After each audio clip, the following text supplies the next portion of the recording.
welcome to another episode of You Don't Know Jack with Lydia and Matt. How's it going, Matt?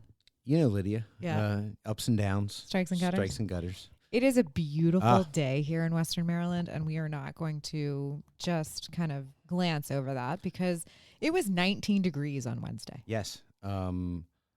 Two Tuesdays ago, the 10th, I was out walking in the college in shorts and a T-shirt, sweating. Yeah. Last Tuesday, St. Patrick's Day, Freezing, where everybody gets to be like me and gets to be Irish. Thank you for that. Yeah, you're welcome. It was freezing. And now, 5 days later, I am sitting here of course, I'm in a sweatshirt, but in shorts. Yes. Your uniform, your typical uniform. uniform. Yeah, this is my preferred uniform. Yeah. And, it's fantastic. I even spent some time in our county to the west at the offsite location. Yes. And it was 70 degrees yesterday at Deep Creek. That's crazy. Saw some boats out. I mean, they were fishing boats. The guys that were out fishing, but still, I mean, out on the lake. There's definitely times you could easily be at the lake and you would see a lot of snow still. You would see the still chunks of ice on the lake. The lake looked like glass yesterday. Nice. And so it was spring is here, at least for today. Well, it's officially spring. I mean, Yes. it's the 20th. It's Right. the first day of spring. So we're technically in spring. It is actually acting like spring, which is nice. So pollen's going to kick in. It's already started to kick in. That's my Kathleen Turner. And then it's going to rain and be cold tomorrow, back into the 50s. So, but Typical March. I mean, March and like is a lion. out like a lamb. yeah, Hopefully. Fingers Listen, crossed. I just need good weather for Thursday. I was going to say opening day. Let's kick it off with some happy news. Let's just do some opening day. Let's talk baseball. We had the World Baseball Tournament, which was, I think, a really good appetizer for us for the season. A real nice amuse-bouche. Amuse-bouche, if you will. No, it's I think the level of intensity and the players call to want to play in that it seems to go up every year, every time, or not every 3 years, or every 3 years when they do it. I thought it was some really great baseball. I thought the Americans and the Dominicans game was spirited. Loaded lineups. I also have to say that you also get stories that you don't hear. Like, I think it was the Croatian team that played against Japan, and the pitcher is a plumber. Yeah. You know what I mean? And he struck out Shohei Ohtani. And a couple of other guys. And you're just like, that guy is living his best life with like a 79 mile an hour like curveball or something. Right. So you're just like, that's amazing because you get to see all these different teams. The Italians, which we lost to, every time they hit a home run. You mean that we lost to because we were resting guys because due to poor management. Because did DeRosa not know we were going to play 9 innings either? I mean, I don't know. Mark DeRosa, the manager of Team USA, thought that USA had already clinched into the next round. They had not, and he lost the game. Yeah. I mean, terminable offense. Again, that's like saying, "Oh my God, you have to have 3 strikes to strike a guy out." Like, I mean, come on, bud. Like, let's get like. I mean, if that would be like in the basketball tournament right now, the end March Madness. I have to have more points than them to advance. Wait a minute. I just thought I had to score like 10 points. Yeah, I thought it was the first one to 60. I mean, come on, dude. Like, be better. Yes, well, the Italians were quick because every time they hit a home run, they took a shot of espresso in the dugout, which I thought was a little, it's nice. Yeah, it's good for you. Everybody's got to have a gimmick. Yeah, I mean, and then the Americans embarrassed our whole country when they lost to state number 52, soon to be state number 52. 52, but Venezuela won, and I bet you Maduro didn't get to watch. Maybe not. I bet you they didn't let him watch. Maybe not. Yeah. But yeah, they won, and good for them. They played a great game. I mean, hell with them.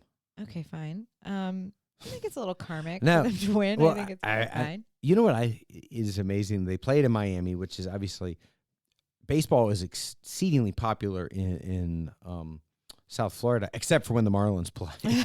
But I mean, nobody. But you saw a lot of national pride. I mean, other than American pride.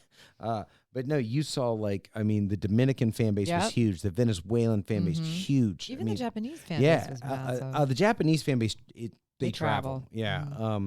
But it's just not lost on me as I'm seeing God, they're so passionate about baseball in South Florida, except for when the Marlins are playing, and then it's like.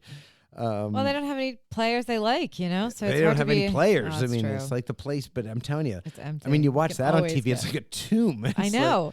You would be like, well, there's that one lawyer, the Marlins guy. Have you seen him? He goes to every game, and he's like this big orange Marlins jersey on, and he does it to fundraise for different charities or whatever. But yeah, anyway, the Marlins guy, he's like behind home plate, gets really good tickets. Right. But I was like, man, that's the only team that nobody's like, oh, okay. It's like, it's just like, okay, I'm a Marlins fan. You're like, you sure about that, buddy? Yeah. You know? I mean, and again, they're no threat. How about that? And obviously, it's a team that's won 2 World Series in the last 30 years. Yeah. I mean, but they should be better. I just don't understand why that franchise struggles so much. I don't either. Without when baseball is so ingrained in the culture. Yeah, and you should be able to get Tampa Bay is a perfect example. You could get better players. Oh, Tampa Bay. Well, Tampa Bay is as we've said before in here multiple times.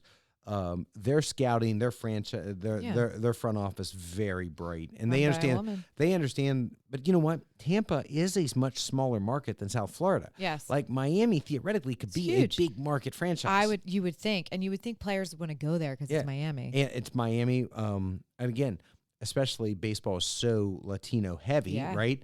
Latino, very much home culture for those guys. The Americas.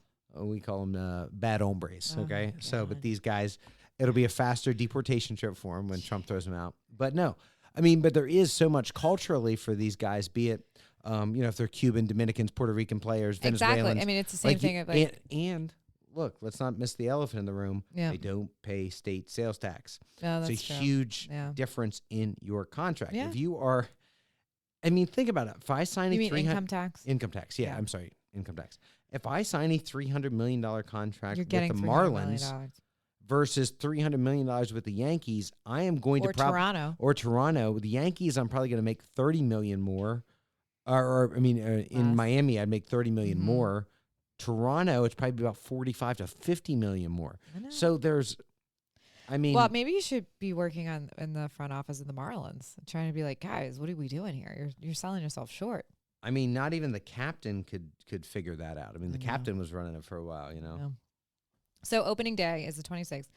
You have gotten smarter. Yes. This year. Well, first off, it's going to be 4th straight. I think it's my 9th or 10th overall. I was trying to count in my head. Yeah, so somewhere around 9 or 10, but definitely 4th straight. Yeah. Mm-hmm. I just assume you're going to opening day. Yeah, so 4th straight opening day. Yeah. We have perhaps getting more mature. I didn't say that. I just said that you were getting, you just got smarter about it. Smarter. Wicked smart. You got wicked smart about it, and you got yourself a hotel. Yes. Look a couple hotel rooms lined up for my travel compatriot and I. It's and you're taking on the Twins. Yeah, we know what bad hombres are in Minnesota. No. I heard their franchise stole money from Medicaid, like the Somalis. So all of America should reunite behind them. I mean, our owner only screwed up the Kennedy Center. I mean, comparatively, Minnesota, nasty people. Basically domestic terrorists. Their whole team, their team might not make it down. Okay, when ICE takes over the TSA, I'm not sure we're letting anybody no flights in or out of Minnesota. You know what I call that in my world? Yeah, it's called a forfeit. Okay. What's the fun in that? It's called 1-0. Up 1-0 is what that's called. Okay. I got it. So my Red Sox are taking on Cincinnati the 26th and at Fenway. So that should be red legs versus red stockings. Lots of reds. Lots of red. A lot of red happening there. Probably maybe some communism. Maybe. Commie bastards. Yeah, exactly. So I think. I mean, I'm excited. This World Baseball Tournament really was like. Yeah, it did wet your whistle. God. I mean, every night we're coming home, baseball's on. And like I said before, when we were at spring training, it's like there's nothing better. Is it Anthony, the young prospect for the Red Sox that played? Yeah, he's the outfielder. He's the outfielder. He did great. Yeah, he did really, he did well, and Gunnar Henderson did really well for the Orioles. Well. No, so we were talking before we came on. Look, I really do believe this. I think we're going to have 3 teams out of the AL Beast. I do think, again, consistently, it's the best division in baseball. But listen, if anybody wants to fight me on that, bring it. Because I think that this is the hardest. Right. And by the way, the Orioles, took a step back last year. Yeah. But, I mean, look, you're talking about a team that won 101 games and then like 91 games until last injury, year. I gotta right. say. So you had them in Toronto in the World Series. The Yankees have an unlimited payroll. And Boston has almost an unlimited payroll. Almost. And then you have the Rays, who are just really smart as a franchise. So I'm on the right now, I'm going to say 3 teams get in. As I said to you, when I look at it, I think Toronto and Baltimore have the best overall 1-25. I agree. And I'm not saying I think the Red Sox clearly have the best pitching in the East. But it's still not certain for hitting. I could pick out the Yankees can hit at least with Judge, but they can be one-dimensional. Not based on that last game I saw Judge play. Yeah, I mean, he looked like Chris Davis. Oh my God. You know, I mean, but no, I still think the Yankees are one-dimensional. I think their pitching's questionable without Cole back yet. Yeah. No, I think the Orioles have some questions. I have some questions about the bullpen. Listen, they look pretty good. The Red Sox, it's all going to be about the offense. Can they score enough runs? I think the Red Sox are the best starting rotation in the AL East. Yeah. I think Toronto's is good. I think the Orioles is underratedly good. Especially if Rogers is good, Bradish is back. That's a pretty tough one too. Baz, who they made the trade for. Yeah. Chris Bassett is your 4. Eflin's your 5. Eflin started opening day last year. Yeah. He's the 5th starter. So that shows you that is a seismic change in your rotation. I think if healthy, I think the Orioles are really going to hit. But the Orioles have to have Gunnar Henderson has to play like an MVP. He has to play like an MVP candidate. He looked good. Yes, he looks like he's, last year he had got the oblique, but right before the season started, and then he was sort of behind the 8 ball the whole time. And I think then when other guys got hurt, he was pressing. I think Alonso probably takes the pressure off in terms of making him press. Yeah. I think when Pete Alonso's sitting there batting either third or fourth, you're going to get a lot of fastballs in front of Pete Alonso. I mean, that's what it's just like. It's like when you hit in front of Aaron Judge. You see a lot of fastballs because they know he's there. They have to pitch to you. I think that'll help with Alonso. But I mean the Red Sox. I really like the starters. I think that's a dominant rotation. I think it's arguably, I don't know, a top 2 or 3 rotation in baseball. I think the Dodgers are probably the best rotation. Well, yeah. But I think the Red Sox, you could make a strong case. That's the second best rotation. I'm cautiously optimistic. Phillies as well. Philly. Good great rotation. Phillies, yeah. I mean, I'm cautiously optimistic. But I will say this house is very excited for baseball. Yeah, absolutely. I mean, it's one of those things where there's a lull, right? Football, after football, there's basketball. And there's hockey, right. But then we had the Olympics. The Olympics helped this year. The Olympics helped this year. And then I thought the World Baseball Classic really helped. That again. was that just was like, that all filler. that did was be like, oh my God, I'm counting down the days, just like you. Yep. So, it's coming. It's coming. Yes, Thursday. opening day should be Ozzie Smith and I are in strong agreement. Should be a national holiday. I agree. It's an American pastime. Why isn't it a national holiday? Give me 5 minutes with our current head of state, and I could flatter him for 5 minutes, and it probably would be. He'd probably have a proclamation, make it a national pastime. Because all you have to do is tell him how great he is, and you get whatever you want. Give him a hot dog. Yeah. Yeah. All right. So only if McDonald's sells it. You have to have McDonald's sell the hot dogs because he powerfully likes McDonald's. McDog. Yeah. Exactly. All right. Well, speaking of another American pastime, we are firmly in March Madness, my friend. We are. Yeah. I am sitting at 9th place in the Giuseppe's pool. I am in the pay pool. Nice. I am 13th out of 36, but making my move. Okay. Nice. I'm trending the right direction. Nice. I have a maximum score higher than most teams in front of me, potential score. Good. So feel good about your picks. About my picks. So you picked who to win everything. So I'm a Big Ten man. Yes, you are. So I got 3 Big Ten teams in. I got Michigan State because nobody coaches them up in the tournament like Tom Izzo. Right. And again, he's already on to Sweet 16, number 17, I think, for him. Yeah. So Tom Izzo and Michigan State. I have Illinois, kind of a little bit of a sleeper coming out. I have Illinois. I have Arizona out of the Pac-12, and then Go Blue, Michigan, who looked really, really good yesterday. I have them too. I have Duke and Michigan. I don't have Michigan State. I think Duke, the injuries are going to get him, and I think you're right. But I have them in the Final Four just because I didn't want to eliminate them too quickly, and then I have Arizona taking everything. Yeah, I don't know.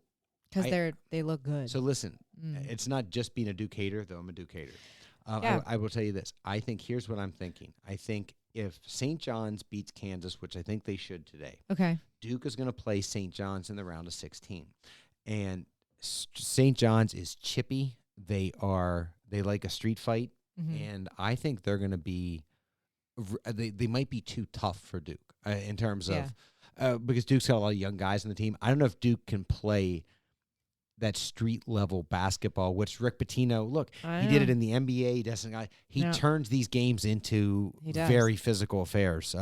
Well, I mean, that's what he wants to do. Well, and that's the type of basketball I like to see. Fast-paced, moving, really good. We did have some upsets. Right, but by the way, even if Duke gets by them, I think it's Michigan. I think Michigan State beats Connecticut. But either way, you're going to have Michigan State or potentially Connecticut waiting for you after Duke comes out of a very physical game against St. John's, against two very physical teams waiting for you who like to play. So I think Duke got a bad draw for the number one overall seed. I think seeing Connecticut, Michigan State, Kansas, St. John's as the top five with you is a tough draw. It is a tough draw. I think that was a very... It made me question if that was really how you should treat it. If you said Duke was the number one overall seed, which they did, did you really do them a lot of favors? You did not. I don't know. Not that I care. I was going to say I don't think Duke deserves any favors, but that's just my driver who is the I'm the crew chief. He's the driver for the Cumberland 200. I know. We're driving down. He'll be suicidal if Duke goes down. But I understand that, and we will have the Xanax at the ready. I just by the way, another thing about the tournament so far. Let's talk about the abysmal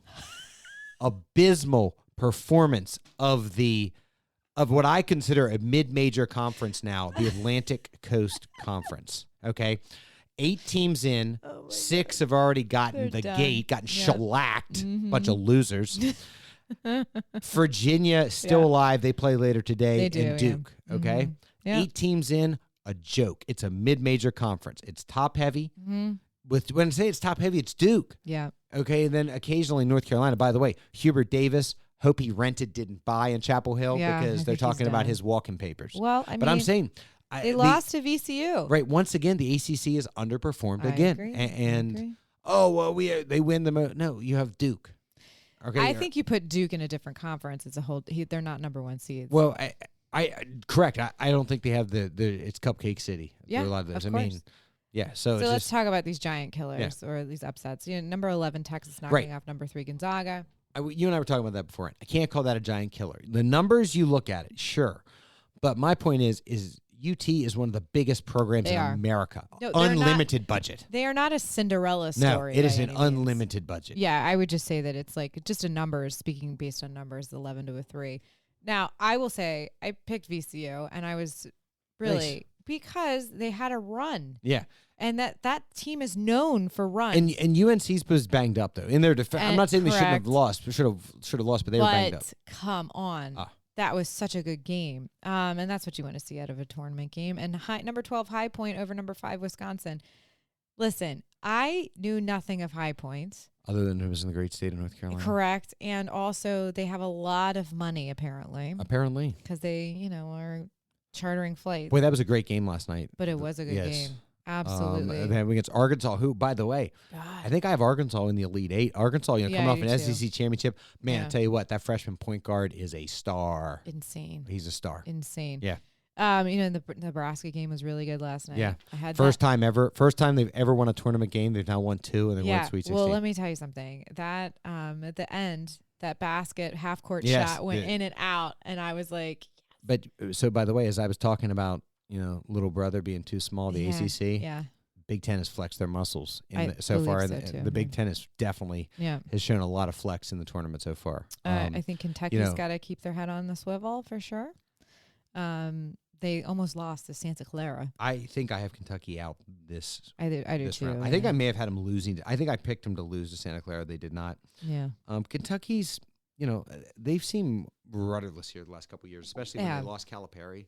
Yeah, I mean, I just don't think that they've found their stride, and I don't think they found like the new way of the new Kentucky. I mean, Mark Pope's a great coach. Yeah, came over from BYU, great coach. I'm not taking anything away from him, but our one and only Wildcat fan, I'm sure he has them winning the whole thing. Wonder who Mayor Darrell Lee Powell's going to like though. We have a new mayor, or maybe Mayor Carol Decino.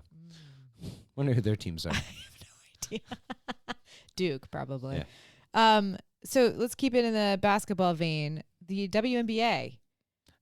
Big news for them. And Tentative tell you what, deal. they took the contract down to the bitter end, which is not uncommon in contract negotiations. But huge deal. WNBA. You're going to see substantial more earnings for the women of the WNBA. Baseline salary for a WNBA player was $60,000 a year. You have a 5x. Increase. Yep. 300,000 is, and I think you're gonna have max contracts in the $1 million range. Exactly, well deserved. Yes, I think this should put the kibosh on the best players. Women's sport. Well, and it should also put the kibosh on the women of the WNBA feeling like they need to travel to European teams to make ends meet. Yes, and we've talked about that since Brittany Griner. Yeah, exactly. I think that will, because look, their elite players are going to be making $1 million a year, and with potential endorsements and stuff. I think the pressure for them to move on or to move to other opportunities in Europe would probably come to an end. Yeah. Which would be good for them. It's good for the WNBA. Mm-hmm. By the way, nobody wants to see our best players, the WNBA, playing in Europe getting hurt. No, and honestly, so the biggest growing sector in sports is women's sports. Yeah. I mean, you've got professional women's soccer league that is selling out. Yeah. Their arena, like they're selling out their stadiums. But I clearly think the driving force in women's sports is women's basketball, is the WNBA. I think, and they are the harbinger of things to come for contracts. Exactly, they set the standard. Yes. Okay, so I mean, we also have the brackets for women. I mean, I have UConn taking women's basketball. Mine was, when I sat down, I realized there was pretty chalky. Yeah, I think women's college basketball took a step back this year in terms of parity. Yeah. I think, as I said, I had 2 1s, 2 2s. Mm-hmm. Go Blue. Michigan again. Mm-hmm. Michigan is a 2. I have in LSU is a 2. West Virginia going pretty far. South Carolina and Connecticut, with Connecticut cutting down the nets. Yeah. Gino's team, the team looks really good this year. They had Fudd come back for, I think, her 4th or 5th, maybe.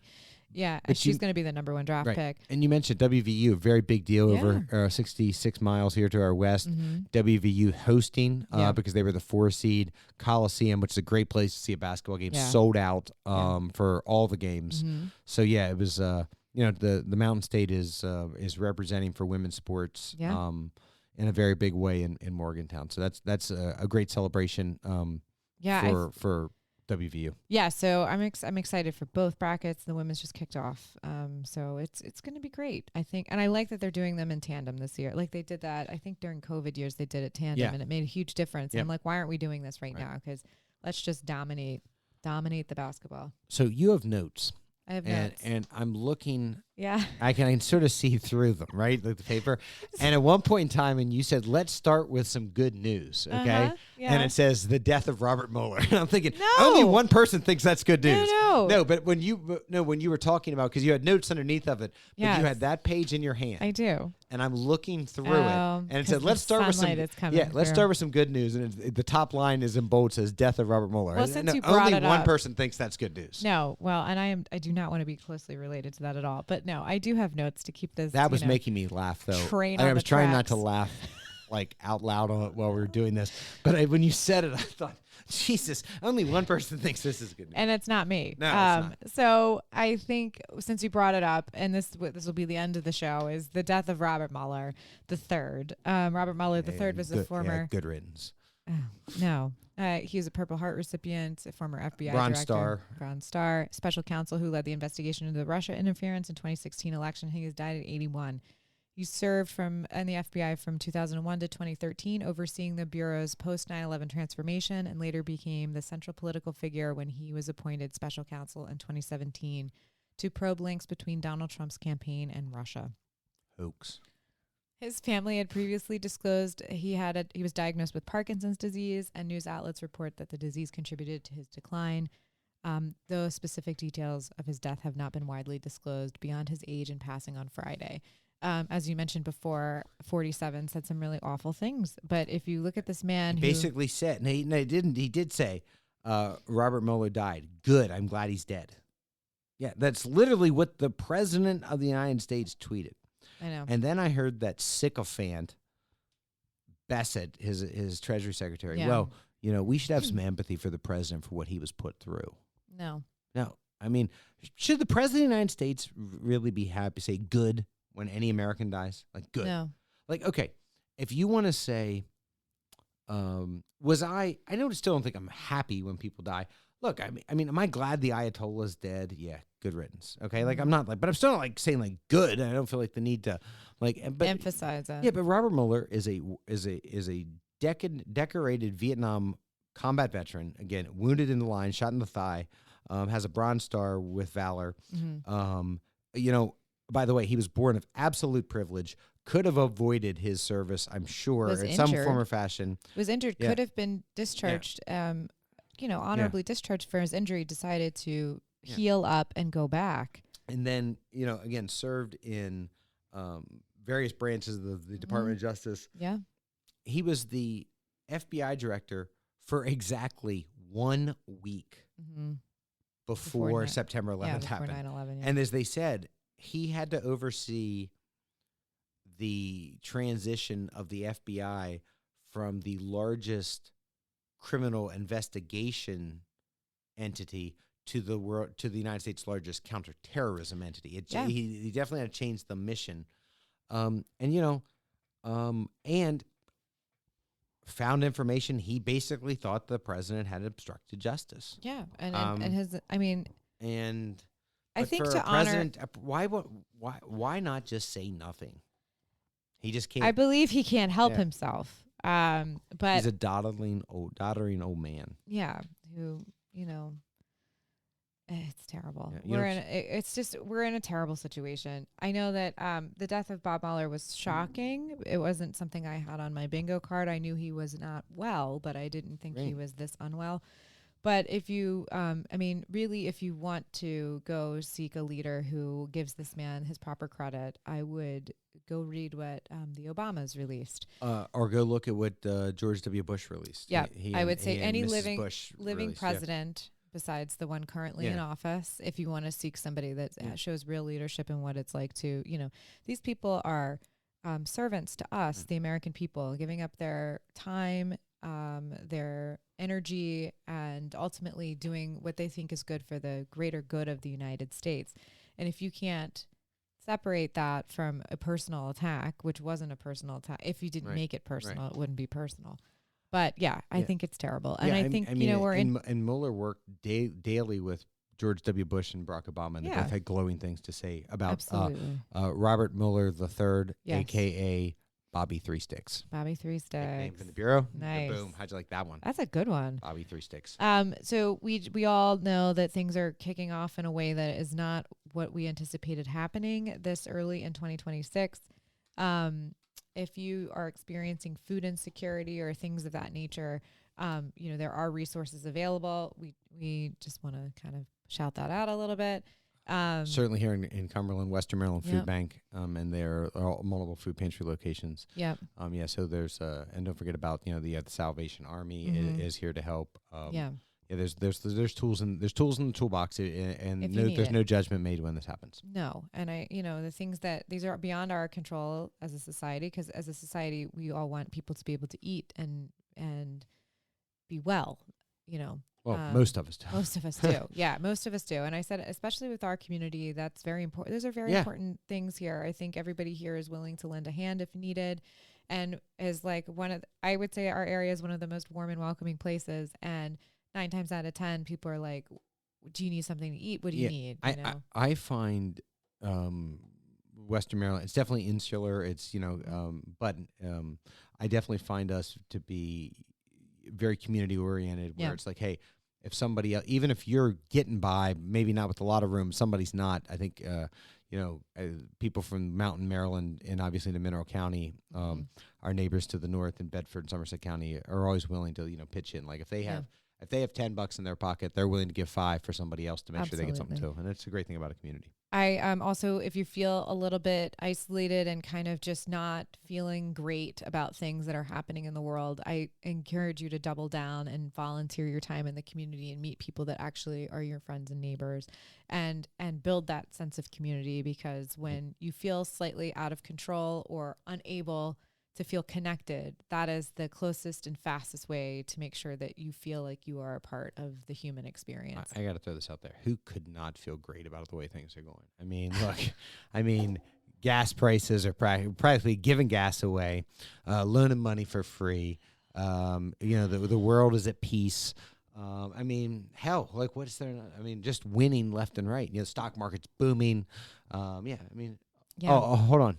No. Sorry, none of that's happening. I'm sorry. Yeah. That's all. That's an alternate reality you're currently living in. Well, you just say it enough, and it's true. And yeah. Yeah. No. So back to the point of if that's causing you anxiety, bring it back down to base level. Go for a walk outside. I did it today. Great, man. What a great day to walk. Just get outside. Go, my thing is once the weather breaks, especially in our neighborhood, which we have wonderful people who live in our neighborhood, we all go outside and we all get to see each other, and it's like no time has passed and it's great. But, if you are feeling anxious, you can also, reach out and talk to somebody if that's the case too. But, there are services. I just want to say, we know it's tough. It's a rough emotional time for everybody. Whether you could see it happening or not. Yeah. And I think, a lot of ups and downs, a lot of strikes and gutters. A lot of lots of ins, lots of outs, a lot of what have you. Yeah. But I will just say, there are services available for you if you need them. And at the base level, just get outside. Yeah, vitamin D is going to do you a world of good. Get that shot of sunshine. Yeah. Get out there. We're sitting here on our rear ends. Other people in this house are out there like gardening, doing some nasty kind of work out there, I think he's putting bricks down. Yeah, but we planted in our garden, and that's something. But there's garden's a great way to reward your effort. You do it, you planted it, and you see it grow. Man, there's something cathartic about that. Yeah, and there's something inherently very simple about that too. And very pride oriented. Absolutely. That you're growing your own food in some capacity. So. If you can, even if it's just like a one tomato plant or something, it's really like it's nice. It's a nice thing to be able to do. And we've got our beets and our carrots and some Swiss chard. And you don't like beets? No, we've been down this road. The asparagus is not up yet. I know that you're not a fan of asparagus. I've tried. It's not that I haven't tried both of them. I know. The asparagus I just don't like. It's fibrous. I don't really like it. And then the beets, all I taste is dirt. And that's okay. My mother made them with honey and cloves when I was growing up, and they were delicious. I think the beets thing is much like, to me, like tasting dirt is people who don't like cilantro and say they taste soap. I get it. Oh, yeah. But like for me with the beet, every time I take a bite, how about carrots? You like carrots? I can take them or leave them. Right. Yeah, I like sort of baby carrots, so they've been roasted because they do get sweet. Yeah. I'm not gonna I'm not Bugs Bunny. I'm not gonna house down. I'm not. I'll do that with celery, but I'll get all over some celery. But I'm not gonna. Pickles. We have pickles. We do the dill pickle. Again, you don't like any. Yeah. We have cucumbers. We like maybe cucumbers. No, I like the peppers that you grow. Like tomatoes, like peppers. We try to feed him here. I like the herbs. Yeah, we have all the herbs. I'm here for all of them. We're gonna. All of them. Yeah. All. I get it. All of them. And then we've got we try to feed you. Yes, you do a great job. I'm not wasting away. No, we're gonna do some salad mix too this year because I think it's like the highest yield and the lowest. Yeah. Lowest, Well, money. I'm here for all the roughage. Yeah. Yeah. Cool. I like good solid lettuce. Sweet spinach. And Swiss chard are coming up. So look, we're trying. We do it every year. I think we're being a little bit more conscious about like what we like to consume, and then also how to extend the growing seasons. A little bit longer into winter. The one that always baffles me is tomatoes, because I like tomatoes grown, but man, when they come in, they just come in like a tidal wave. Like you've seen it. Yeah, you've seen the countertop. It's like it's just like holy hell. You can't even even processing them just becomes a lot. It does. Because tomatoes just come in like if you plant a couple tomato plants, like if a half dozen tomato plants, man, when they start to pop, it's like, holy cow, look out, we're going to eat tomatoes nonstop. We have a lot of BLTs in this house, and we have lots of, I can. Yeah, I know you can. And I was always like to make my tomatoes and do like salsa. I make fresh garden salsa. Yeah. I like doing that with it. But you make, your own kind of, base gravy or sauce, marinara, whatever you prefer. Or just like crushed. I just crushed tomatoes. And then you have them ready and they're there when you need them because so many recipes call for crushed tomatoes. If you're making, Indian, Italian, Latino, Spanish food, almost always use tomatoes. So yeah, no, it's I'm excited. No, and again, it's spring. Baseball season starting. Crops are coming alive. Gardens are coming alive. The possibilities are endless. Hope springs eternal. This is right. It's absolutely true. So baseball this week. Baseball this week. I'm all baseball all the time. Yeah. It is season 6, episode 14. We decided on. We think we might have double counted. I may have double counted, but we're going to go with 14. Listen, it's episode 14. It has been. It's just so let it be written, so let it be done. The Pharaoh has spoken. So I wish she would just let my people go, but no. So to pass over. So season 6, episode 14 in the books. Lydia, that would lead people listening. And by the way, thanks for listening. Tune in, turn on, drop out. No, sorry, that's a different book. No, tune in and leave a review. Turn in, leave a review, like us, follow us. But there's 5 other seasons and 13 or 14 other episodes this season. Where can they find those?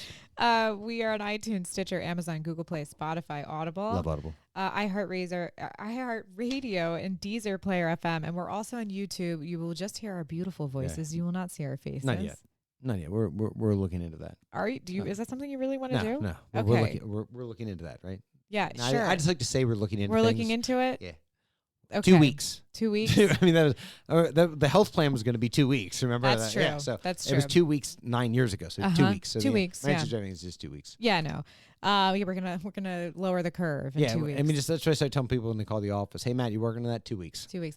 Yeah, so that's another thing. It's been 6 years since our lives totally turned around. Yes.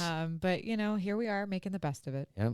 So you can find us at JackYDK. You can find Lydia at RTL Pod. You can find me at JMGGMPG. And of course, we're talking about on Twitter. Yes. So or X, however you refer to it. But it's Twitter in this. And Podcast Hill. It's Twitter. It's Twitter. My mama called Twitter. I'm going to call it Twitter. Sounds good. See you next time. Happy opening day.